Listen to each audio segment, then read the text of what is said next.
Hey,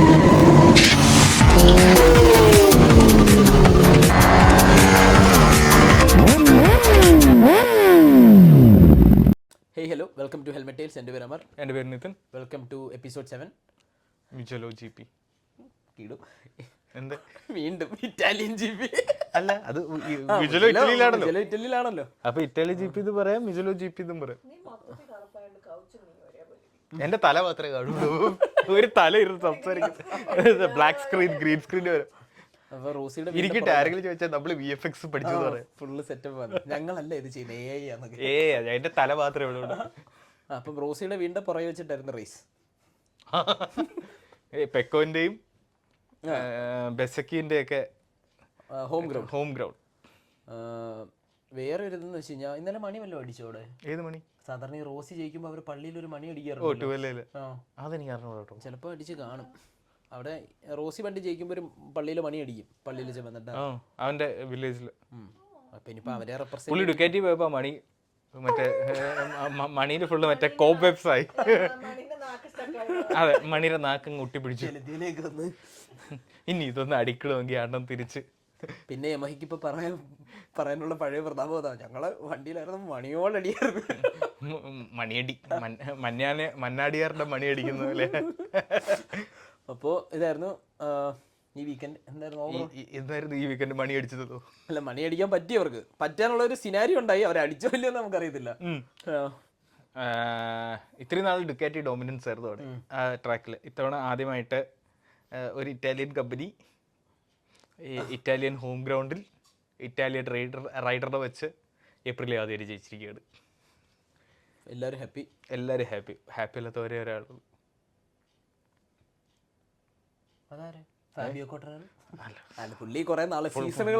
പുള്ളി ഇപ്പൊ ഡിപ്രഷനില്ല, അതുകൊണ്ട് അതിലല്ലേ മാർട്ടിന് അത്ര സന്തോഷമൊന്നുമില്ല. സെക്കൻഡ് വന്നോണ്ടായിരിക്കാം. അത് വെച്ചാൽ പെക്കോയും ബെസക്കി കെട്ടിപ്പിടിച്ച് എല്ലാം പറയും മാർട്ടിനോട് സൈഡ്. ആ ഫസ്റ്റ് ക്വാർട്ടറിലെ വിൻഡ് ശരിയല്ല കേട്ടോ എന്നൊക്കെ പറയായിരുന്നു. അതൊരു എന്നാ പോക്കായിരുന്നത്. മറ്റേ മാർട്ടിൻ ആദ്യമേ ഭയങ്കര പേസിൽ ക്യാരി ചെയ്തു, സ്ട്രൈറ്റ് വന്നിട്ട് ഔട്ട് ബ്രേക്ക് ചെയ്തിട്ട് പോയി. വണ്ടി ഇങ്ങനെ വോബിളൊക്കെ ചെയ്തിട്ട് പോകുന്നുണ്ട്. പിന്നെ വൈഡ് പോയി. പിന്നെ മാർട്ടിനെ കണ്ടില്ല. ഇല്ല, വൈഡൊന്നും പോയില്ല. അത് പോയത് റൗൾ ഫെർണാണ്ടസ്. അല്ല, അത് ഫസ്റ്റ് കോർണറിൽ മാർട്ടിൻ വോബിൾ ചെയ്തതിന് ശേഷം ആക്ച്വലി ഏതോ എന്നിട്ട് പുള്ളി ബാക്കിൽ പോയി. എന്നുവെച്ചാൽ ആദ്യമേ സെക്കൻഡ് റൺ ചെയ്യുമായിരുന്നു ഇനിഷ്യലി, പിന്നെ തേർഡായി. ആ തക്കത്തിനാണ് പെക്കോ ഇടിച്ചു കയറുന്നതെന്ന് തോന്നുന്നു. ഈ വീക്കെൻഡ് എപ്രിലിയർ ഫുൾ ഡോമിനൻസ് ആയിരുന്നു. All time lap record 142. Bezzecchi all time lap record. പിന്നെ all time best top speed 368. Qualifying first second third full Aprilia. Front row full Aprilia. അങ്ങനൊക്കെ വരുന്ന വിരളമായിട്ട് വരുന്ന സാധനങ്ങൾ അതൊക്കെ. അതെ. പിന്നെ ഏത് വണ്ടി കിട്ടിയാലും അഗൂറോയ്ക്ക് ക്വാളിഫയിങ് അങ്ങോട്ട് സെറ്റ് ആവുന്നില്ല എന്നുള്ളതാ. അഗൂറയാണ് എൻ്റെ ഇത്തവണത്തെ ഈ വീക്കിലെ റൈഡർ ഓഫ് ദ വീക്ക്. അല്ല, റേസ് വീക്ക് പറയാം. അല്ല, വീക്ക് പറയാൻ പറ്റില്ല, കാരണം പുള്ളിയുടെ ക്വാളിഫൈങ് ഒക്കെ. പുള്ളി ക്വാളിഫൈ ചെയ്യുന്നത് നല്ലതാണെങ്കിൽ പുള്ളിക്ക് ഈ പരിപാടി ഒന്നും മീൻസ് ഇത്രയും കഷ്ടപ്പെടണ്ട. എല്ലാരെയും പക്ഷെ പുള്ളി മറ്റേ ത്രില്ല് വേണം പുള്ളിക്ക്. ബാക്കി ഓടിച്ച് ഫ്രണ്ട് പണ്ടി നമ്മൾ ഈസി ഗെയിം ഒക്കെ കളിക്കുമ്പോഴേ അവരാദ്യം കയറി പോട്ടെ പിന്നെ പിടിക്കാൻ. പുള്ളി മറ്റേ നമ്മുടെ സിനിമ പുള്ളിക്ക് മറ്റേ സ്പോർട്സ് സിനിമയെ കൊടുത്താൽ പുള്ളിയുടെ നായകനാക്കാം. ആദ്യം ബാക്കി പോകും, ക്ലൈമാക്സിൽ എന്നിട്ട് ഫ്രണ്ട് വരും. 10 അടി ഫ്രണ്ട് തുടങ്ങിക്കോളെ, ഞാൻ പയ്യെ വന്നോളാം. അപ്പോ ഏപ്രിലെ വീക്കായിരുന്നു. ഏപ്രിലെ വീക്കോ? അങ്ങനെ വീക്ക്. ഞാൻ ഏപ്രിലെ വീക്കായിരുന്നു. ഏപ്രിലിലെ ടോട്ടൽ ഡോമിനൻസ് ആയിരുന്നു. അപ്പൊ സ്പ്രിന്റിലാണെങ്കിൽ റൗൾ ഫെർണാണ്ടസ് ആണ് വന്നത്. അത് റൗൾ ഫെർണാണ്ടസ് വന്നിട്ട് പുള്ളിക്ക് ഒരു വിശ്വസിക്കാമല്ലോ. പുള്ളി ഒരു അവസാനത്തെ ലാപ്പിൽ ഹെൽമെറ്റ് ആത്തിരുന്നു. ഞാൻ കരയുമായിരുന്നു. കാരണം ഏപ്രിലിയ അടുത്ത വർഷം തൊട്ട് അവര് ഫുൾ ഒരു ഇറ്റാലിയൻ റൈഡർ ലൈനപ്പ് നോക്കുവാണ്. അപ്പം റൗൾ ഫെർണാണ്ടസിന് ഇതുവരെയായിട്ടും കോൺട്രാക്ട് ഇല്ലെന്നാണ് പറഞ്ഞ് കേട്ടത്. പെക്കോ ബെഗ്നായ എന്തായാലും ഏപ്രിലോട്ട് പോകും. മാർട്ടിൻ അവിടെ ചവിട്ടി പുറത്താക്കും. മാർട്ടിൻ യമഹയിലോട്ട് പോകും. മാർട്ടിനും ഒഗൂറയും യമഹയിലോട്ടെന്നാണ് ഇപ്പോഴത്തെ കരക്കമ്പി. പക്ഷെ പാവം ഒഗൂറ ബാക്കിന് തുടങ്ങല്ലേ എന്ന് പറയണം പുള്ളിൻ്റെ അടുത്ത്. റൗൾ ഫെർണാണ്ടസ് ആക്ച്വലി ഉണ്ടല്ലോ ഈ ഇടയ്ക്കിടയ്ക്ക് വന്ന് പോകുന്ന ഒരു ബ്രില്യൻസാ. ഒന്നെങ്കിൽ നന്നായിട്ട് പെർഫോം ചെയ്യും, അല്ലെങ്കിൽ മോശമായിട്ട് പെർഫോം ചെയ്യും. ഇതിന് ഇടയ്ക്കുള്ള ഒരു കളി പുള്ളി പുള്ളി ഇങ്ങനെ കാരണം സ്പ്രിന്റിന് പുള്ളി ഇങ്ങനെ പൊക്കോണ്ടിരിക്കുകയാണ്. എന്നിട്ട് നമ്മുടെ ഇത് മെയിൻ റേസ് എത്തിയപ്പോൾ ഫസ്റ്റ് കോർണറിൽ പുള്ളി ഇതേടെ സ്ട്രെയിറ്റ് ഒക്കെ പോകുന്നത് ഡ്രാഗ് റേസ് ആണെന്ന് വിചാരിച്ചു തോന്നുന്നു.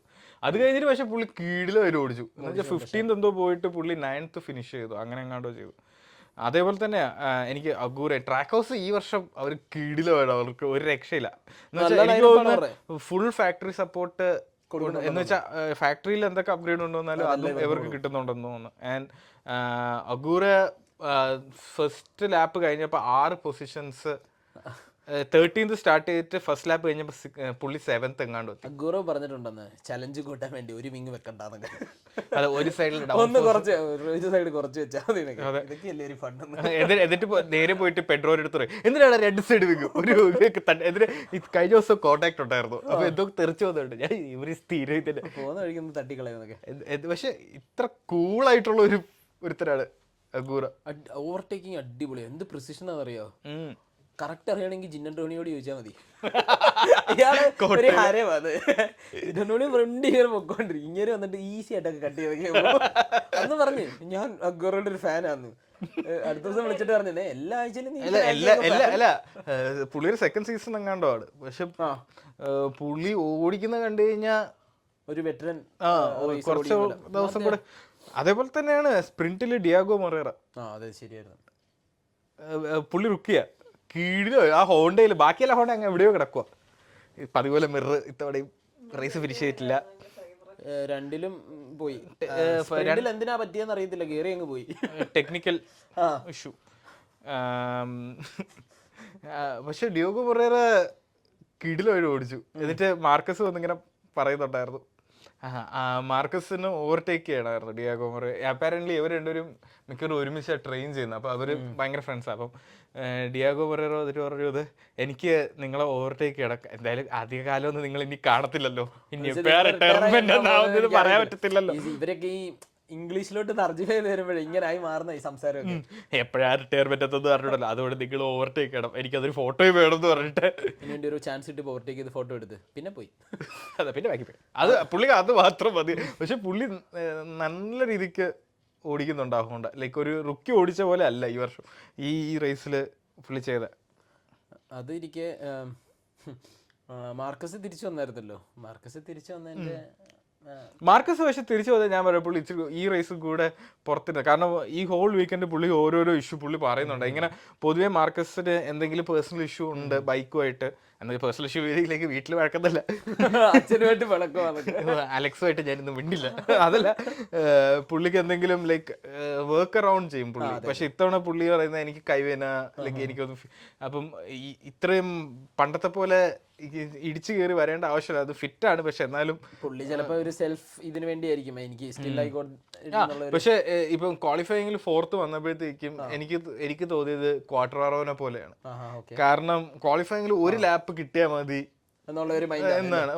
പക്ഷെ അതൊരു ഹോൾ റേസ് ഡിസ്റ്റൻസില് നമുക്കത് കീപ്പ് ചെയ്യാൻ പറ്റില്ല. കാരണം പുള്ളിനെ ചുമ്മാ ഓവർടേക്ക് ചെയ്യുന്നത്. Main റേസിൽ പെഡ്രോയും പുള്ളിയായിരുന്നു fight. പെഡ്രോയ്ക്ക് ഇച്ചിരി കൂടെ നല്ലൊരു വണ്ടി ഉണ്ടായിരുന്നെങ്കിൽ പെഡ്രോ നേരത്തെ കയറി പോകും. പെഡ്രോ ആ വണ്ടിയിൽ എങ്ങനെയാണ് ഇത് ചെയ്യുന്നതെന്ന് പെഡ്രോയ്ക്ക് മാത്രമേ അറിയാവുള്ളൂ.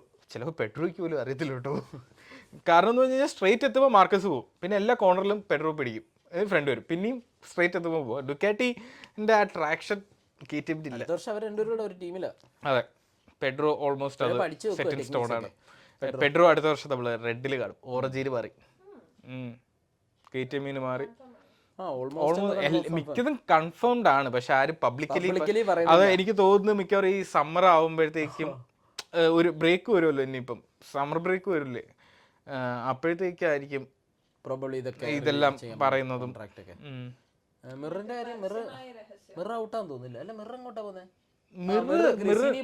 മിറിന് ഇതുവരെ സീറ്റില്ല. റിൻസ് പോവും, മില്ലർ പോവും. മില്ലറിന് സീറ്റില്ലല്ലോ ഇല്ലെന്നാണ് എൻ്റെ ഒരു അറിവ്. മില്ലർ കാറ്റർപില്ലറൊക്കെ ഓടിച്ചിടക്കും.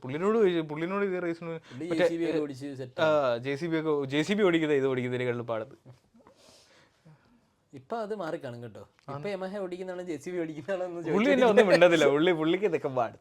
വയ്യ. എനിക്ക് വയ്യ. ടോപ്പ് റാക്കാണ്, എനിക്ക് സ്പീഡില്ല, ബ്രേക്ക് ഇല്ല. ഇപ്പോഴത്തെ അവസ്ഥ എന്താണെന്നറിയോ, ഇങ്ങനെ ഇന്റർവ്യൂലൊക്കെ ആൾക്കാർ ചോദിക്കുമ്പോൾ ഞാൻ വീലി ചെയ്യും, ഞാൻ സ്റ്റോപ്പ് ഒക്കെ ചെയ്യും കേട്ടോ എന്നൊക്കെ. ഈ ഒരു ലെവലായി. എനിക്ക് സ്റ്റോപ്പ് ചെയ്യാൻ പറ്റും, വീൽ ചെയ്യാൻ പറ്റും, സ്പീഡിൽ പോകാൻ പറ്റില്ല കാരണം വണ്ടിയില്ല. അല്ലേ, മില്ലർ പുള്ളി തമ്മിൽ ഇപ്പൊ അവര് തമ്മിൽ ഒരു ചാമ്പ്യൻഷിപ്പ്, യമഹ എന്നെ സ്വന്തം ചാമ്പ്യൻഷിപ്പിൽ കൂടെ പൊക്കോട്ടെ. അങ്ങനെ ഇപ്പോ മീൻസ് ടോപ്പ് യമഹ ആരാ വരുന്നതെന്നുള്ളൊരു ഇതിലാണ് അവർ ഓടിക്കുന്നത്. ആക്ച്വലി അവർ ലെമാൻസിലൊക്കെ എന്തോ വലിയ അപ്ഗ്രേഡ് കൊണ്ടുവരും. ഞാൻ പറഞ്ഞില്ലേ, ഇവര് കൊണ്ടുവരും പുതിയ കളർ, പുതിയ സ്റ്റിക്കർ കൊണ്ടുവന്നിട്ടുണ്ട് കേട്ടോ. എന്താ മനസ്സിലാവുന്നില്ല അവരെന്തോ ചെയ്തത്. ഹോപ്പ്ഫുള്ളി അടുത്ത 850cc ആകുമ്പോഴത്തേക്ക് ഒരു ഓക്കെ. അതെന്ന് വെച്ചാൽ ലൈക്ക് ഈവൻ ഫാബിയോ കോഡറർ പോലും ഈ സീസൺ ഫൈറ്റ് പോലും ചെയ്യുന്നില്ല. പുള്ളിനെയും കാട്ടിലും മുന്നിലാണ് ജാക്ക് മില്ലറും ടോപ്പ് റാക്കും കഴിഞ്ഞ ദിവസം ഫിനിഷ് ചെയ്ത്. പുള്ളി പറയുന്നത് എങ്ങനെയെങ്കിലും ഇഞ്ചുറി ഒന്നും ഇല്ലാതെ ഈ സീസൺ എങ്ങനെയെങ്കിലും കടന്നു പോകണം. എനിക്ക് തോന്നുന്നു പുള്ളിയുടെ മൈൻഡിൽ ഈ സീസൺ പുള്ളി എങ്ങനെയെങ്കിലും ഓടിച്ച് തീർത്ത് ഇനി യമഹയിലുള്ള ഫുൾ പ്രതീക്ഷ പോയെന്ന് തോന്നുന്നു. അത് പുള്ളിയായിട്ട് വരുത്തി വെച്ചാണെന്നും പറയാം. പക്ഷേ പുള്ളി ഉദ്ദേശിക്കുന്നത് ഈ സീസൺ എങ്ങനെയെങ്കിലും ഓടിച്ച് തീർത്തിട്ട് അടുത്ത ഹോണ്ടയിൽ പോകാമെന്നാണ്. കാരണം ഹോണ്ട ഒരുമാതിരി എന്തോ ഒരു വൻ കിടില സംഭവമാണ് റെഡിയാക്കി വെച്ചിരിക്കുന്നത് എന്നാണ് പറയുന്നത് 850cc. ചിലപ്പം നമ്മൾ വീണ്ടും ഒരു 850cc ഡോമിനേഷൻ ഹോണ്ടയിൽ നിന്ന് വണ്ടി സെറ്റ് ആക്കി സൈഡിലോട്ട് വെക്കുമ്പോൾ മിറർ ഇവൻ വേണ്ട, ഇവനെ ഇത് ശരിയാക്കാൻ ഭയങ്കര പൈസ. ഈ വണ്ടി 2 വീലിൽ നിന്നാണല്ലേ ഇത് ഫിനിഷ് ആക്കാൻ പറ്റും, എല്ലായിടത്തെ കളഞ്ഞേക്കാൻ. അപ്പൊ അങ്ങനെ ആയിരുന്നു. മിററിന് ഇനി വേണ്ട, അവര് വിട്ട്. അല്ലല്ല, മിററിനെ കൊണ്ട് ടെസ്റ്റ് ചെയ്യിക്കുന്നത് മറ്റേ ഫ്രെയിം സ്ലൈഡേഴ്സാ. അതെ, പല രീതിയിലുള്ള ക്രാഷ്, എങ്ങനെയൊക്കെ ക്രാഷ് ആവും. ക്രാഷ് ഡമ്മി പുള്ളിനെ ഇപ്പൊ മാൻഡ്രേക്ക് എന്താ വിളിക്കുന്നത്. പുള്ളി ഇരുന്ന് കഴിഞ്ഞാൽ വണ്ടി ഒന്നിലെ ഓപ്പോ അല്ലെങ്കിൽ വീഴും. വണ്ടിക്ക് പോലും ഒരു താല്പര്യമില്ലാതെ അയാൾ ഇരുത്തി ഓടിക്കാൻ. വണ്ടിക്ക് പോലും ഒരു താല്പര്യമില്ല. ലൂക്ക മറീനി ചില VR46 ചിലപ്പോ പോകും. അത് അവസാനം ചേട്ടാ എന്ന് പറഞ്ഞ് പുള്ളി എടുക്കും. വേറെ ഒന്നും ചെയ്യാൻ പറ്റുള്ളൂ. അതെ, അനിയനായി പോയില്ലേ എന്നൊക്കെ. പക്ഷെ ഇന്നലെ ലൈക്ക് മറ്റേ നമ്മുടെ ബെസയ്ക്ക് അവസാനം ഇത് കഴിഞ്ഞിട്ടൊരു സെലിബ്രേഷൻ ഉണ്ടായിരുന്നു. മറ്റേ ടാഗിന്റെ പേരിൽ കയറി ഇരുന്നിട്ട് പോകുന്നത്. അത് പഴയ മറ്റേ മാർക്കോ സിമൻസെല്ലിന്റെ അതേ സെയിം സാധനം പുള്ളി ചെയ്ത്. പുള്ളിക്ക് എവിടുന്നൊക്കെയോ ഈ സിമൻസെല്ലിയുടെയും റോസിയുടെയും കട്ടുണ്ട് ഏതൊക്കെ ആംഗിളിൽ നോക്കുമ്പോ അല്ലേ. പുള്ളി ഞാൻ ഇന്നലെ ആലോചിക്കുന്നത് ഒരു 2 സീസൺ മുന്നേ ബെസക്കി എന്ന് പറഞ്ഞു സിംപ്ലി ദ ബെസ്റ്റ് എന്ന് എഴുതിയിട്ട് വരും. അപ്പൊ നമ്മൾ എന്താ ഇങ്ങനെ സിംപ്ലി ദ ബെസ്റ്റ്, എന്ത് സിംപ്ലി ദ ബെസ്റ്റ് അതറിയാം. അതല്ല, പുള്ളി ഇത് എഴുതി സ്വയം പൊക്കിനെ പോലെ തോന്നുമായിരുന്നത് എനിക്ക്. പക്ഷെ കഴിഞ്ഞ സീസണിന്റെ പകുതി ഇവിടെ പുള്ളി കഴിഞ്ഞ സീസൺ മാത്രമല്ല, മറ്റേ ഡുക്കാറ്റിയിലായിരുന്ന ടൈമിലല്ലേ, മറ്റേ VR46 അന്നേരം നല്ല. പക്ഷെ എന്ന് വെച്ചാൽ ഇതേപോലത്തെ ഒരു പേസ് നമ്മൾ കണ്ടിട്ടുള്ളൂ പുള്ളിയുടെ. ലൈക്ക് കഴിഞ്ഞ സീസൺ അവസാനം തീരായപ്പോ അവസാനം 4-5 റേസ് തൊട്ടാണ് പുള്ളി ചലഞ്ച് ആയിരുന്നുള്ളത് ബെസക്കി ആയിരുന്നു അല്ലേ. ചിലപ്പോ മറ്റേ ഹോമം വേണം അല്ല, സിംഗായി ബൈക്കുമായിട്ട് സിംഗായി കഴിഞ്ഞാൽ പുള്ളിയുടെ ഇതിലല്ലേ ഫുള്ള് ഡെവലപ്മെന്റ്. പക്ഷെ അതിലാണ് എനിക്ക് മാർട്ടിനെ സമ്മതിച്ചു കൊടുക്കേണ്ടത്. വേറൊരാൾക്ക് സ്വഭാവം ഇല്ലായിരുന്നെങ്കിൽ ഉണ്ടല്ലോ ഇപ്രാവശ്യം എല്ലാരും മാർട്ടിൻ ജയിക്കണം സപ്പോർട്ട് ചെയ്യുന്നത്. പക്ഷെ ഇപ്പം ഇടയ്ക്ക് ഒരു ഇതായി മാറി. എന്ന് വെച്ചാൽ മാർട്ടിന്റെ കഴിഞ്ഞ സ്പ്രിന്റ് കഴിഞ്ഞിട്ട് നമ്മൾ മറ്റേ അവര് മറ്റേ ഓട്ടോയിൽ കയറി പോവല്ലോ. അപ്പം ഒന്ന് മാർട്ടിൻ ഉണ്ടായിരുന്നു, റൗൾ ഫെർണാണ്ടസ് മൂന്നാമതായിരുന്നു. സ്പ്രിന്റിൽ മൂന്നാമത് ഡിയാഗോ മൊറേറോ ഒന്നുമല്ല, അല്ലല്ല, പെക്കോ ആയിരുന്നു. പെക്കോ ഇന്നലെ ആയിരുന്നു. മൂന്നാമത്തെ ആള് ഒരാളുണ്ടായിരുന്നു. മൂന്നാമത്തെ ആളാരാ? എന്നാലും നാക്കിന് തുമ്പത്തുണ്ട്. എന്റെ ജിന്നാണോ? ജിന്നോണിക്ക. അവര് തമ്മിൽ സംസാരിക്കുക. റൗൾ ഫെർണാണ്ടസ് ഇങ്ങനെ ഇരിക്കുക, രണ്ടുപേരും മുഖത്തോട്. കഴിഞ്ഞ റേസിന്റെ അന്ന് ഇടിച്ചിട്ടായിരുന്നല്ലോ രണ്ടുപേരും. അതിനു മുന്നേ അവര് തമ്മിൽ ഇഷ്യൂസ് ഉണ്ട്. അപ്പം അപ്പാരന്റ്ലി ഏപ്രിലിന്റെ ബോസ് രണ്ടുപേരെ വിളിച്ചിരുത്തിയിട്ട് ഉപദേശിച്ചില്ല, നല്ല തെറി പറഞ്ഞതായിട്ട്. എന്ന് വെച്ചാൽ ലൈക്ക് റെസ്പെക്ട്, ടീംസ് തമ്മിൽ റെസ്പെക്ട് വേണം എന്ന് പറഞ്ഞു. എന്നിട്ട് എന്ത് പറഞ്ഞാലും ഏപ്രിലാണ് വല്ല നീയൊന്നും അല്ലെന്ന് പറഞ്ഞു. Martin out. കഴിഞ്ഞ ആഴ്ച വരെ ഒരു ഹോപ്പ് ഉണ്ടായിരുന്നു മാർട്ടിൻ ചിലപ്പോൾ അപ്രിലിൽ സ്റ്റേ ചെയ്യുമെന്ന്. എനിക്ക് തോന്നുന്നില്ല. ഇനിയിപ്പം നീല വിട്ട് ഓടാം, നീല വിട്ട് ബാക്കി കിടക്കാം. എന്നിട്ട് ഫാബിയോ കോഡറോ ഹോട്ടലിൽ വന്ന് അതെ ആദ്യം കുറച്ച് ബുദ്ധിമുട്ടുണ്ടാവും വേൾഡ് ചാമ്പ്യൻ ആയിട്ട് ബാക്കിൽ വരാൻ, പിന്നെ കുറച്ച് കഴിയുമ്പോൾ ശീലം ആയിക്കോളും. പക്ഷെ അവര് ലൈക്ക് അവര് സംസാരിക്കുന്നില്ല. എന്ന് വെച്ചാൽ റൗള് അങ്ങോട്ട് നോക്കുന്നില്ല, ഇങ്ങോട്ട് നോക്കുന്നില്ല, ചത്ത പോലെ ഇങ്ങനെ ഇരിക്കുക. അവര് തമ്മിലാ സംസാരിക്കുന്നത്. ഒന്നും മിണ്ടാതെ മിണ്ടത്തുമില്ല, ഒന്നുമല്ല. ലൈക്ക് അപ്പാരന്റ്ലി റേസ് കഴിഞ്ഞ ഉടനെ അവര് കോംപ്ലിമെന്ററീസ് കൊടുത്തു എന്ന് കേട്ടു. പക്ഷെ എന്നാലും അത് അത്ര അവര് തമ്മില് just for the sake of camera കൊടുത്തായിരിക്കണം. പക്ഷെ ആ വടിക്കാതിരിക്കുമ്പോൾ രണ്ടുപേരും മിണ്ടത്തുമില്ല, അക്നോളജ് പോലും ചെയ്യുന്നില്ല ഇവിടെ ഒരാളുണ്ടത്. മാർച്ച് നേരെ അവിടെ നോക്കിയോ സംസാരിക്കുന്നത്. ഈ റാവു എങ്ങനെ ഇരിക്കും, മറ്റേ ഇന്നസെന്റ് ഇരിക്കത്തില്ലേ അതുപോലെ. അതല്ലേ പറയുന്നത്, എന്തുവായിരുന്നു മറന്നുപോയി. അല്ല ഇവന്റെ മാർട്ടിന്റെ കാര്യം. അപ്പൊ ഫാൻസ് ഒക്കെ ഇപ്പൊ കുറച്ച് ഡിവൈഡായി. അതിനുശേഷം ഇപ്പൊ കമന്റ്സിനകത്തൊക്കെ എന്ന് വെച്ച് കഴിഞ്ഞാൽ ഇപ്രാവശ്യം ഇടയ്ക്ക് പറയുന്നുണ്ടായിരുന്നു മാർട്ടിൻ ഇപ്രാവശ്യം ജയിക്കണം എന്നൊക്കെ. ഇപ്പൊ താഴേക്ക് ഇപ്പൊ കമന്റിനകത്ത് അവനിനി ബ്ലൂ ഇപ്പൊ ഉണ്ടാക്കിയാൽ മതി എന്നൊക്കെ. ബെസക്ക് ജയിക്കണമെന്ന് ഇപ്പൊ ഒരുപാട് ആൾക്കാർ പറയുന്നത്. പക്ഷേ എനിക്ക് ഒരു ചാമ്പ്യൻഷിപ്പില്ലേ ഒരു കയ്യിലിരിപ്പിന് ഈ പ്രാവശ്യം ബെസക്ക് ജയിക്കണ്ടേ. അതാണ് എന്റെ മൈൻഡ്. ഇപ്പൊ ലീഡിംഗ് ഇപ്പോഴത്തെ ഉള്ളതിൽ ഏറ്റവും വലിയ ജെന്റിൽമാൻ പെക്കോ ആണെന്ന് തോന്നുന്നു. അല്ല പുള്ളി പണ്ടേ ജെന്റിൽമാനാ, ഭയങ്കര ജെന്റിലാ. പുള്ളി ട്രയംപിന്റെ ഒരു ടീം ഉണ്ടായിരുന്നു, അതീ വല്ലതും ഇവിടെ ആയിരുന്നു ജെന്റിൽമാൻസ് റൈഡ്. നമുക്ക് വേറെ എന്തെങ്കിലും പറയാം. First Bez, second Martin 17 points difference. Championship ഇതാണ് ഇപ്പൊ പോയിക്കൊണ്ടിരിക്കുന്നത്. പിന്നെ ജിൻ 40 പോയിന്റ്സ്. അത് കഴിഞ്ഞ് പെഡ്രോ. പിന്നെ ആരെങ്കിലും നമ്മൾ പറയാം, സൈക്കിൾ റിക്ഷ കണ്ട പെഡ്രോ ഇവിടെ വരെ ഉരുട്ടുന്നുണ്ടല്ലോ എന്നുള്ളതാ. പിന്നെ നമ്മൾ ആരെങ്കിലും പറയാൻ വിട്ടുപോയോ? സാർക്കോ ഇപ്പോഴും മുട്ടൊക്കെ റീകവർ ആയിട്ടില്ല. അതിന് പകരം കാൽക്രച്ചിലും ഉണ്ടായിരുന്നു, പക്ഷെ ബൈക്ക് ഇഷ്യൂ ഉണ്ടായിരുന്നു കാൽക്രച്ചിലൊക്കെ. പിന്നെ മറ്റേ അലക്സ് മാർക്കസ്, മിഷേൽ പെറോ ഉണ്ട്. മിഷേൽ പെറോ ഓടിക്കുക. ഫെർമിനോ നല്ലായിരുന്നു. പിന്നെ ബ്രാഡ് ബിൻഡർ, അയാൾക്കും സീറ്റില്ലെന്ന് തോന്നുന്നു അടുത്ത പ്രാവശ്യം. പക്ഷെ എനിക്ക് മനസ്സിലായി അയാൾക്ക് ബാസ്നിനി KTM പോയിട്ടൊന്നും ചെയ്തില്ല. പക്ഷെ കമ്പാരിറ്റീവ്ലി ബാസ്നിനി ഇപ്പൊ അത്യാവശ്യം നന്നായിട്ട് ഇന്നലെയും ക്രാഷായി. പക്ഷെ അറ്റ്ലീസ്റ്റ് ഈ പെഡ്രോ അവർ ഈ ഒരു ഇത് വെച്ചേക്കുന്നതെന്ന് വെച്ചാൽ പെഡ്രോയ്ക്ക് ഇത്രയും ചെയ്യാൻ പറ്റും. പെഡ്രോ ഒഴിച്ച് ബാക്കി എല്ലാരും നല്ല ബിൻഡർ. ബീസ്റ്റ് നന്നായിട്ട് ചെയ്യുന്നുണ്ട്. പക്ഷെ അതിലൊരു സംഭവം, ഒരു കൺസിസ്റ്റൻസി മാത്രമല്ല, മറ്റേ ആള് സൗത്ത് ആഫ്രിക്കയിലാ, ബാക്കി എല്ലാരും മറ്റേ റീജിയണൽ പൊളിറ്റിക്സ് ഒക്കെ ഉണ്ട്. ബ്രാഡ് ബിൻഡർ സൗത്ത് ആഫ്രിക്കയിലാ. പിന്നെ ഇത് മറ്റേ MotoGP എന്ന് പറഞ്ഞാൽ ഇറ്റലി സ്പെയിൻ ഇവര് തമ്മിലുള്ള ഒരു ബാറ്റിൽ പോലെയാണ് അവര് കാണുന്നത്. അതുകൊണ്ടാണ് ഇന്നലെ ഇറ്റാലിയൻ തന്നെ ജയിക്കണം എന്ന് ആൾക്കാർക്ക് ഇതുള്ളത്. കാരണം ഇറ്റലിയിൽ വന്നിട്ട് ഇറ്റാലിയൻ മാനുഫാക്ചറർ, ഇറ്റാലിയൻ റൈഡർ ഇപ്പൊ പറഞ്ഞില്ല ട്രാക്ക് ഹൗസിനകത്ത് അടുത്തോട്ട് മൊത്തം ഫുൾ ഇറ്റാലിയൻ ലൈനപ്പ് ആക്കാൻ പോകുന്നത്. എന്ന് വെച്ചാൽ വേറെ സംഭവം എന്ന് പറഞ്ഞാൽ ഇപ്പം ഡുക്കാറ്റി ഓൺ ചെയ്യുന്നത് ഫോക്സ് വാഗൺ ഔഡി ഗ്രൂപ്പ് അല്ലേ. അപ്പം ടെക്നിക്കലി കുറെ ഇറ്റാലിയൻസ് ഡുക്കാറ്റിനെ ഇറ്റാലിയനായിട്ട് കൺസിഡർ ചെയ്യുന്നില്ല. എപ്രിലിയെ മാത്രമേ ഇപ്പൊ ഇറ്റാലിയനായിട്ട് കൺസിഡർ ചെയ്യുന്നുള്ളൂ. ബിക്കോസ് അവരിപ്പോഴും ഫിയാജിയോയുടെ അണ്ടറിലാണ്. ഫിയാജിയോ ഇസ് ഇറ്റാലിയൻ. അപ്പൊ അവരുടെ ഇപ്പോഴത്തെ ഒത്തന്റിക് റിയൽ ഇറ്റാലിയൻ ഇതില്ല സുഖമില്ല ഇറ്റാലിയൻ വണ്ടി എപ്രിലിയാണ്.